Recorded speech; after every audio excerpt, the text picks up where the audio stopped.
Welcome to the Deep Dive. This is where we take your curiosity, grab some interesting sources, and really pull out the key insights you can use. Fast. No fluff. Exactly. And today, we're jumping into a great suggestion from one of you, our learner listener. Someone who really wants to grasp new ideas, loves those aha moments, but definitely doesn't want to get buried in jargon. Yeah, someone who appreciates getting straight to the point. So, our mission today, we're diving into Eliyahu Goldratt's The Goal, a process of ongoing improvement. We want to pull out the really practical, useful stuff you can actually apply. Right. This isn't just theory for the sake of theory. It's about real-world improvement. And the source itself, The Goal, it's actually a novel, isn't it? It is, which is kind of unusual for a business book, but it makes these sometimes complex management ideas really accessible and, frankly, quite engaging. It tells a story. And that story kicks off pretty dramatically. We meet Alex Rodo, he's a plant manager, and his factory is, well, it's in deep trouble. Yeah, big trouble. Losing money, orders are late, all the time. And corporate's given him an ultimatum, turn things around in 3 months, or they shut the place down. Oof. High stakes. Definitely. And we even see his boss, Bill Peach, come down for a visit. And Peach is not happy. He basically yells something like, "Damn it, the issue isn't this one late order. That's just a symptom. Your plant is losing money." That really sets the scene. It's not about fixing one little thing. It's a systemic problem. Right. And this ties into Goldratt's core idea in the book. Exactly. Goldratt suggests that what happens in organizations, these problems, they aren't just random chaos. He argues they're more like natural phenomena. Like in physics or biology? Sort of, yeah. The idea is that you can understand them and even predict them using just a few basic assumptions and, logical deduction. Applying a scientific lens, basically. The book actually says it's an attempt to show that we can postulate a very small number of assumptions and utilize them to explain a very large spectrum of industrial phenomena. That's the one. So it's about finding those core principles. But Alex, our plant manager, he's totally bewildered at the start. He's got modern machines, supposedly good people, everything looks efficient, but it's clearly not working. He has that moment of thinking, something is wrong, something basic, I must be missing something. It's a feeling I think a lot of people can relate to when things just aren't adding up. Absolutely. Okay, so we've got this crisis, this search for answers, and this hint that maybe there's a logical way out. Where does Alex even start? Well, the real catalyst is a chance encounter. He bumps into an old physics professor, Jonah, at an airport. Ah, Jonah. He's key, isn't he? But he doesn't just give Alex the answers. No, not at all. That's what's so interesting. Jonah uses the Socratic method. He just asks questions, probing questions that force Alex to think for himself. Which must have been frustrating for Alex, who just wants a quick fix. Oh, definitely. But Jonah hits him with this really fundamental question early on. He asks, do you know what your problem is? Your problem is you don't know what the goal is. And by the way, there is only one goal, no matter what the company. Only one goal. That throws Alex off, right? He starts thinking, well, the goal is making products, or maybe it's quality, or market share, or sales. All things that sound perfectly reasonable for a manufacturing company. You make stuff, you sell it, you try to do it well. Seems logical. But Jonah pushes back. Yeah. And later, Alex has this conversation with Lou, the accountant back at the plant. Right. And Alex asks Lou, maybe a bit hesitantly, is the goal to make money? And Lou laughs at first, like it's obvious. Yeah, but then he confirms it. Of course it's to make money, and that's the light bulb moment. All those other things, quality, efficiency, market share, they're important, sure, but they are means to an end. They're not the goal itself. Exactly. They're necessary steps or conditions to achieve the real goal, which is making money. Okay, so if the goal is making money, how do you actually know if you're achieving it? How do you measure that? Good question. Alex and Lou figure out they need some specific measurements. They land on 3 key ones. Which are? Net profit, that's the classic bottom line, what's left after all expenses. Then ROI, return on investment, basically. How well are you using the money invested in the business to generate profit? Right, making sure your assets are working hard. Precisely. And the third one is cash flow, the actual cash coming in and going out. Super important for keeping the lights on day to day. So net profit, ROI, and cash flow. Those become the critical indicators. Are we actually moving towards the goal? Yep. Those are the dials Alex needs to watch. If those are improving, the plant is moving in the right direction. If not, something's still wrong. Okay, goal identified. Make money. Measurements established. Profit, ROI, cash flow. But the plant is still a mess. How does Alex connect the dots between the goal and the daily chaos? This leads to probably the most famous analogy in the book, the Boy Scout hike. Ah, the hiking trip. Right, this is where things start to click for Alex, isn't it? Absolutely. He's chaperoning his son's troop on a hike, and he notices something interesting. The line of scouts keeps spreading out a lot. Yeah, the kid at the front, Ron, he's marching fast, but the kid at the back, Herbie, he's really slow, and the gap just gets enormous. Exactly. And everyone behind Herbie is stuck going at Herbie's pace no matter how fast they could walk. So the whole troop can only move as fast as the slowest hiker. Precisely. And this isn't just about walking speed. It illustrates two incredibly important concepts for any system, whether it's a hiking troop or a factory. Which are dependent events and statistical You fluctuations. got it. Dependent events mean one thing has to happen before the next can start. Hiker B can't pass a certain point until hiker A does. In a factory, step B can't start until step A is finished. Makes sense. And statistical fluctuation. That's just the natural variability in everything. Mhm. Each scout walks at a slightly different speed. Maybe they trip, maybe they stop to tie a shoe. In a factory, a machine might take slightly longer on one part than another, or an operator might be faster or slower. Things aren't perfectly consistent. Okay, so dependency plus variability. Equals potential chaos. When you have steps that depend on each other, and each step has some natural fluctuation or variation in its timing, those delays don't just cancel each other out, they tend to accumulate. Right, the slowest fluctuations downstream have the biggest impact. The book has another analogy for this too, doesn't it? The match game. Yeah, the matchstick game. Imagine people in a line, each rolling a die to see how many matches they pass to the next person. The catch is, you can only pass the matches you received. So if someone early in the line rolls a 1, Everyone after them is starved for matches, right? Right. The flow is choked off. Even if people later roll sixes, they can't pass on more than they got. The low rolls, the negative fluctuations, they constrain the whole system. and the book observes something like uh, fluctuations down the line will fluctuate around the maximum deviation established by any preceding variables. Yeah. Basically, the bottlenecks determine the flow. Exactly. The slowest point dictates the pace for everyone. And this leads to a huge insight for Alex and for anyone managing any kind of process, Right. trying to perfectly balance capacity. Making every step have exactly the same potential output as the demand is actually a bad idea in a system with dependencies and fluctuations. Because any little delay at one point will inevitably slow down the whole thing if there's no slack anywhere. Precisely.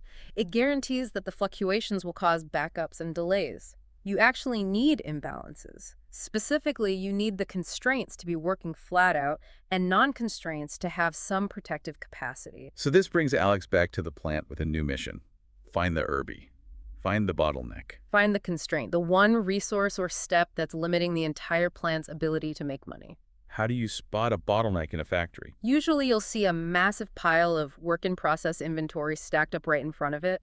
Parts are waiting and waiting to get through that specific step. And the steps after the bottleneck are probably starved for work, waiting for parts. Often, yeah. Or they're constantly delayed because they're waiting. It's the point where the flow gets constricted. So Alex and his team start looking. They initially suspect some of the big, expensive machines. Right, the fancy robots.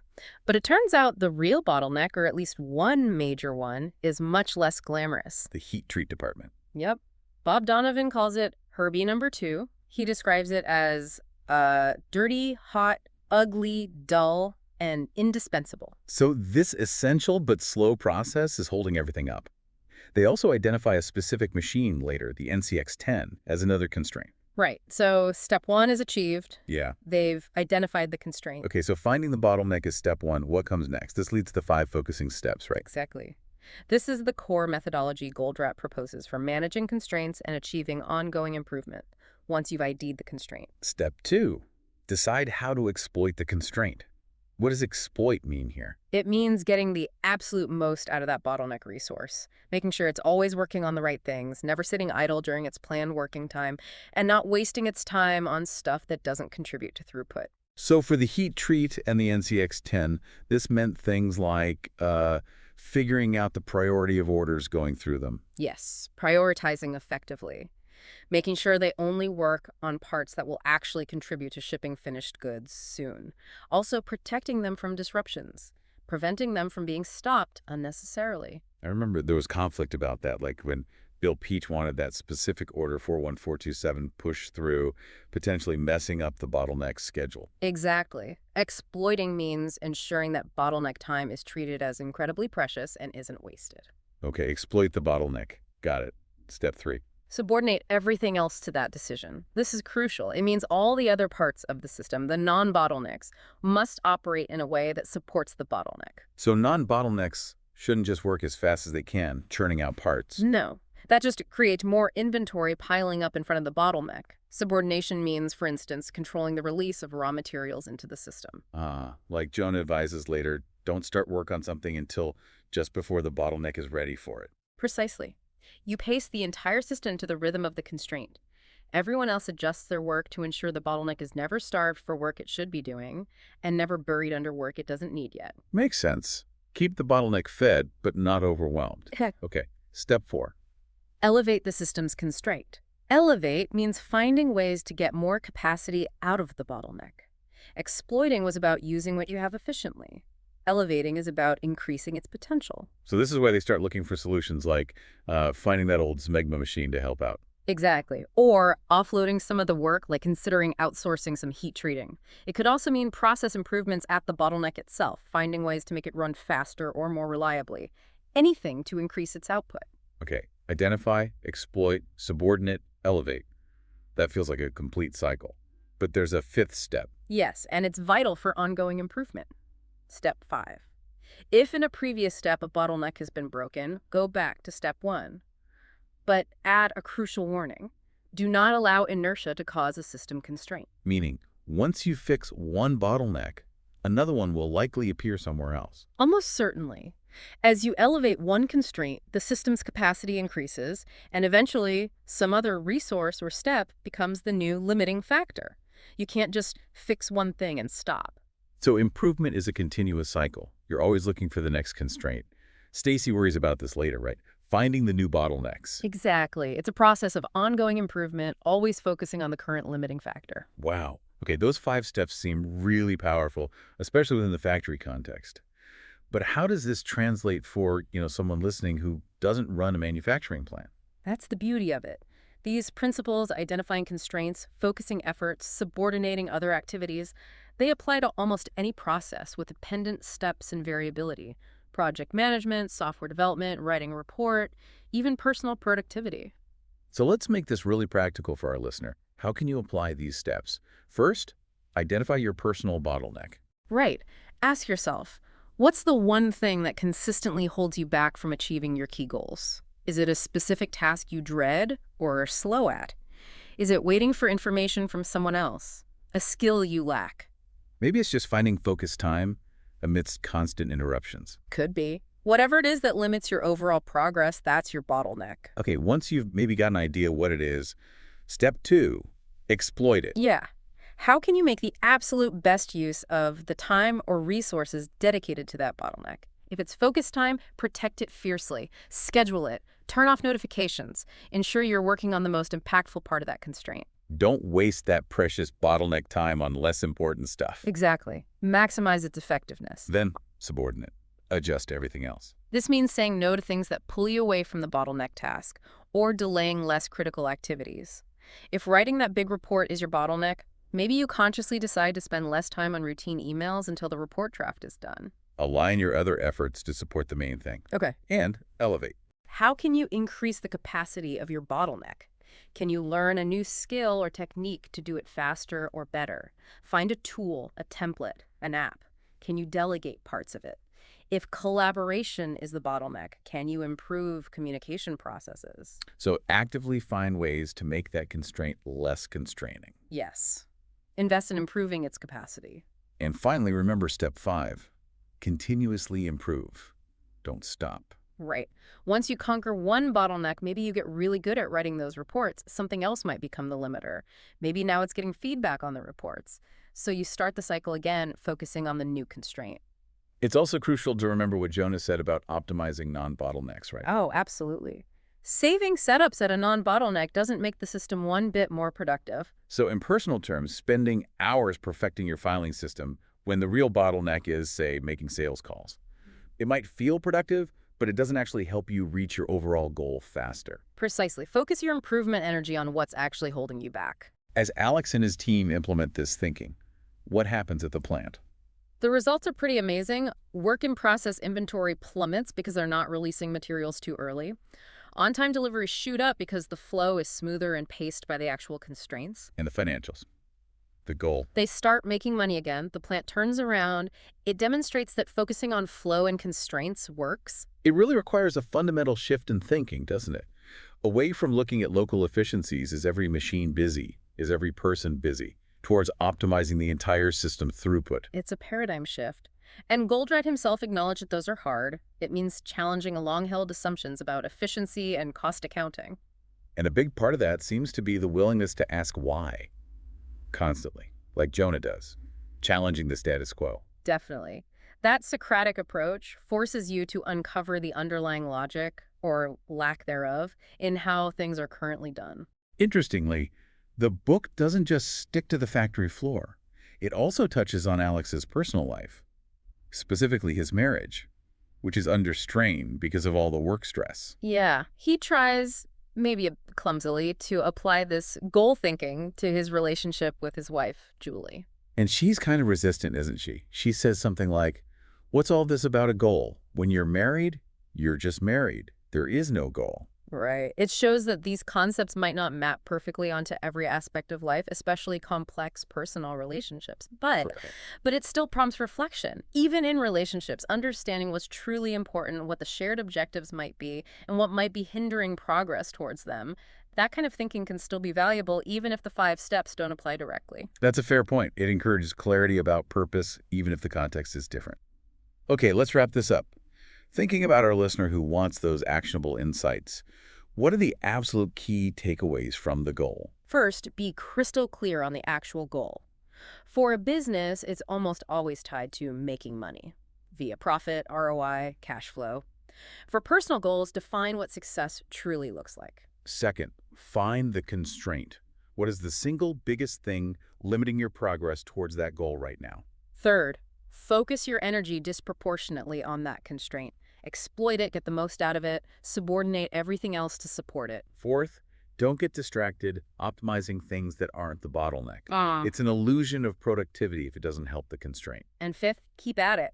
Elevate the constraint when you can, and once you overcome it, find the new constraint and repeat the process. It's about continuous improvement. It really is a powerful way to look at systems, understanding those dependencies, the impact of variability, and focusing efforts where they count most. It moves you from fighting fires everywhere to strategically improving the flow of the entire system. So a final thought for everyone listening, building on this, take a moment today or this week and seriously consider, what is the Herbie in your own work or maybe even your personal projects? What's really slowing you down? And then just identify one small thing you could do based on these steps. Maybe it's protecting 30 minutes to focus on it, exploit.